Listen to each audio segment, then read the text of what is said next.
मौत का सनसनीखेज मामला। इसमें आरोप है कि युवक को पुलिस ने टॉर्चर किया था और आपको बता दें पैसे के विवाद में पुलिस ने युवक को घर से उठाया था। इरफान नाम युवक को किसी शिकायत पर पुलिस लाई थी और परिजनों का आरोप है कि युवक को टॉर्चर किया गया है। टॉर्चर करने की वजह से इरफान की मौत हुई है, परिजनों का आरोप है। परिजनों ने हंगामा किया तो पुलिस ने जवाब दिया। दवा खाने के बाद इरफान की हार्ट अटैक से मौत हुई। तो देखिए, पुलिस का कहना था कि हार्ट अटैक से इरफान की मौत हुई, लेकिन परिजनों ने आरोप लगाया, गंभीर आरोप लगाए गए हैं और परिजनों का आरोप है कि पुलिस ने टॉर्चर किया। टॉर्चर करने की वजह से इरफान की मौत की खबर सामने आई है और साथ ही परिजनों ने हंगामा किया तो पुलिस ने जवाब दिया है। तो देखिए, दवा खाने के बाद इरफान की हार्ट अटैक से मौत हुई, ये कहना था पुलिस का। लेकिन उसी बीच आपको बता दें कि जब परिजनों ने हंगामा किया तो पुलिस कस्टडी में युवक की मौत का सनसनीखेज मामला निकलकर सामने आया। आरोप है कि युवक को पुलिस ने टॉर्चर किया था।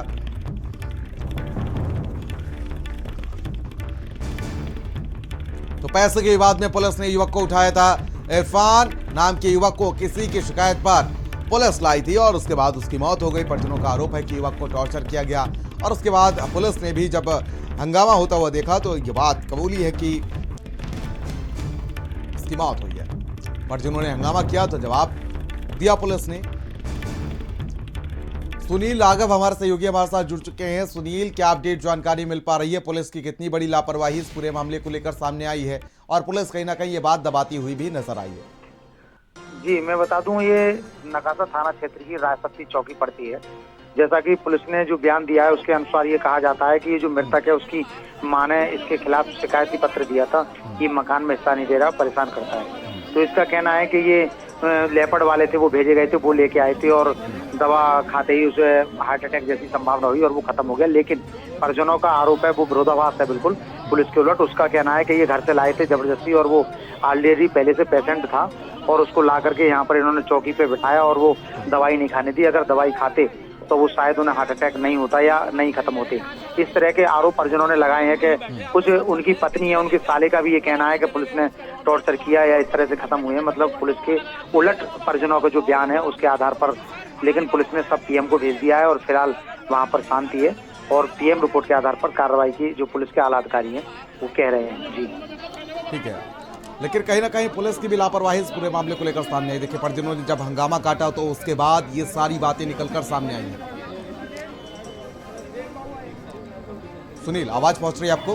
जी, मैं बता दूं, सबसे बड़ी बात यह है कि जब पुलिस वहां से लेके आई और परिजनों ने ये कहा कि ये ऑलरेडी मरीज हैं और पत्नी का भी कहना है कि एक दिन पहले ही ऑपरेशन हुआ था उनकी नाक का, तो इस तरह से अगर उसको नहीं लाना चाहिए था और वहीं पर पूछताछ करके फिर आगे की 2-1 दिन बाद या मौका उसको दिया जाता है। इस तरह से कोई इतना बड़ा अपराधी नहीं था वो। एक बताया जाता है कि सिर्फ शिकायती पत्र पर इस तरह का जो व्यवहार किया गया वो ठीक नहीं लगा। ये जो कहना है पुलिस का वो कहीं ना कहीं पुलिस को बचाते हुए वाला बयान नजर आता है। जी, और पुलिस को बचाने की भी कहीं ना कहीं कोशिश की गई है। जो आला अधिकारी हैं वो अपने अधिकारियों को, कर्मचारियों को बचाते हुए नजर आए। ये भी इस पूरे मामले में सामने आया है क्या? जी, मैं बता दूं कि जब चौकी पर भीड़ इकट्ठी हुई और पब्लिक जब ज्यादा इकट्ठी हो गई वहां पर और एकदम हंगामा होने लगा तब पुलिस एकदम बैकफुट पर नजर आने लगी और हर तरीके की बात को मानने को तैयार हो रही है। शिकायती दो या जांच कराई जाएगी, कार्रवाई होगी, जो भी दोषी होंगे, इस तरह के बयान पुलिस की तरफ से आने लगे। लेकिन जो परिजन है वो किसी भी कीमत पर पुलिस के बयानों के आधार पर मानने को तैयार नहीं थे। बामुश्किल पुलिस ने सबको पीएम को भेजा गया है और बाकी अग्रिम कार्रवाई की बात कह रही है। और देखिए, सुबह से ही मान मनोबल लगातार किया जा रहा था पुलिस की तरफ से। कहीं ना कहीं जो बात है उसको दबाने की भी कोशिश की गई, लेकिन अंततः ये बात सामने आई कि देखिए जिस तरीके से टॉर्चर किया गया उस व्यक्ति के साथ, मामूली बात को लेकर उसको उठाया गया और उसके बाद उसको टॉर्चर किया गया। बड़ी लापरवाही पुलिस की इस पूरे मामले को लेकर सामने आ रही है और जो कहीं ना कहीं वर्दी है उसको भी दागदार कहीं ना कहीं पुलिस के ऐसे कर्मचारी जो हैं वो करते हुए नजर आए। सुनील, आवाज पहुंच रही है आपको?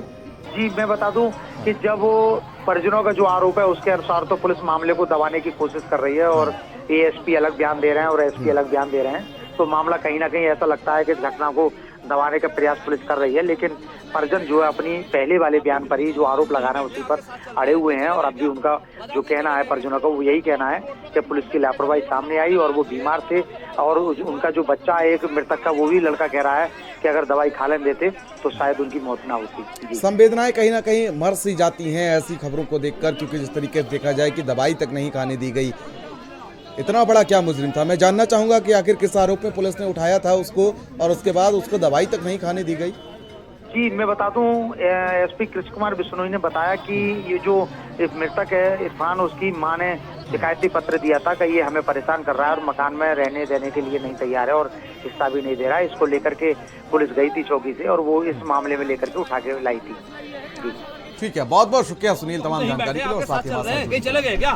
बताओ कहीं चले गए क्या? इसका जवाब दिया कल आपको एक सफीक बेगम नाम की महिला, उसने चौकी रायसती पर उपस्थित होकर एक प्रार्थना पत्र दिया जिसमें उसने बताया कि उसका बेटा अरकान उसको प्रतिदिन उसके साथ मारपीट करता है। घर में से उसका जो हिस्सा है उसके उसने 6 लाख रुपए उसको इरफान के माध्यम से दे दिए गए हैं, लेकिन उसके बावजूद ना तो पैसे वापस लौटा रहा है और ना ही वो व्यक्ति ये घर छोड़ के जा रहा है। इस सफीक बेगम के 3 बच्चे हैं। इनके द्वारा प्रताड़ित होकर ये एप्लीकेशन आज थाना रायसती पर दी गई थी। उसके द्वारा तुरंत पुलिस ने महिला के साथ में मारपीट और इस तरीके के संगीन जो आरोप उसने लगाए थे अपने प्रार्थना पत्र में, इसकी जांच के लिए लेपर्ड को मौके पे भेजा। लेपर्ड द्वारा इरफान नामक व्यक्ति है, इसको चौकी रायसती पर लाया गया। यहाँ लाने पर उस व्यक्ति ने बताया कि उसको कुछ दवा खानी है, तो पुलिस द्वारा उसको दवा खाने दी। उसके बाद में उसने कुछ चेस्ट पेन की इस तरीके की शिकायत की थी। उसको उसके बेटे द्वारा यहाँ से चौकी से ही अस्पताल ले जाया गया और वहाँ पे उस व्यक्ति की शायद हृदय गति की रुकने की वजह से संभवतः उसकी डेथ हो गई है।